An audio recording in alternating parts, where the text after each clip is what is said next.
مجھے مایوس ہونے والے شخص پر تعجب ہوتا ہے جبکہ اس کے پاس استغفار کی قوت موجود ہے۔ لوگ جتنا بھی دل دکھائیں یہ یاد رکھا کریں کہ جب اللہ کے بندے ہمیں توڑتے ہیں تو ان کا توڑنا ہمیں اللہ سے جوڑتا ہے۔ کسی کا دل اتنا مت دکھاؤ کہ وہ اللہ کے سامنے تمہارا نام لے کر رو پڑے، کیونکہ ٹوٹے ہوئے دل سے نکلی آہ عرش تک جاتی ہے۔ جب آپ کچھ بھی نہ کر سکیں تو اپنی دعاؤں میں اضافہ کر دیں، کیونکہ اللہ کے سوا کوئی آپ کو کچھ نہیں دے سکتا۔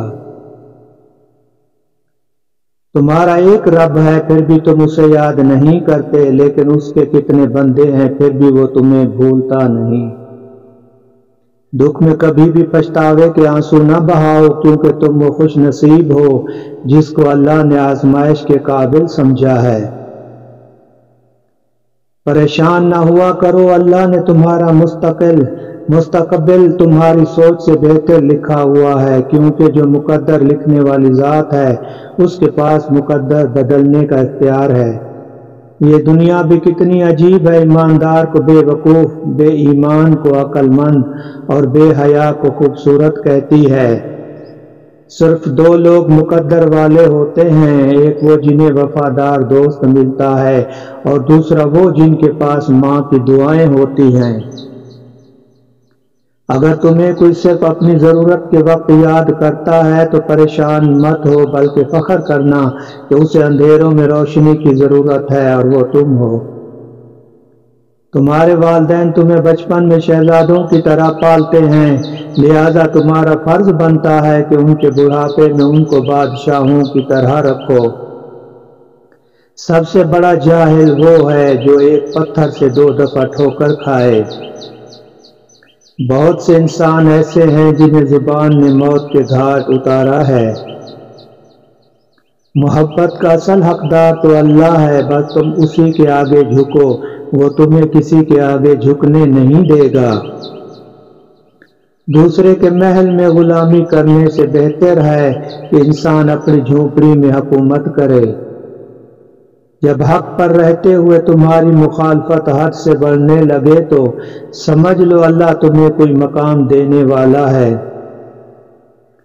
تم خود اپنی دعاؤں سے ہی اپنا مقدر لکھتے ہو اور تمہاری دعائیں ہی تم تک وہ سب لے آتی ہیں جو تمہارا نصیب بھی تمہیں نہیں دے پاتا۔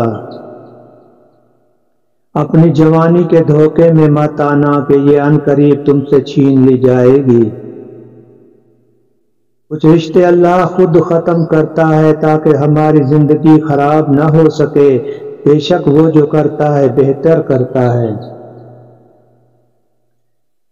ایسے شخص کو کبھی مت گنوانا جس کے دل میں تمہارے لیے محبت اور فکر، عزت اور چاہت ہو۔ ہے بے شک مشکل کے ساتھ آسانی ہے، مشکل وقت پر صبر کرنا اور بہتر وقت پر شکر کرنا مومن کی پہچان ہے۔ تم کسی کے ساتھ بھلائی کرو، تمہیں اس کا بدلہ برائی کی صورت میں ملے تو سمجھ لو کہ تمہاری نیکی قبول ہو گئی۔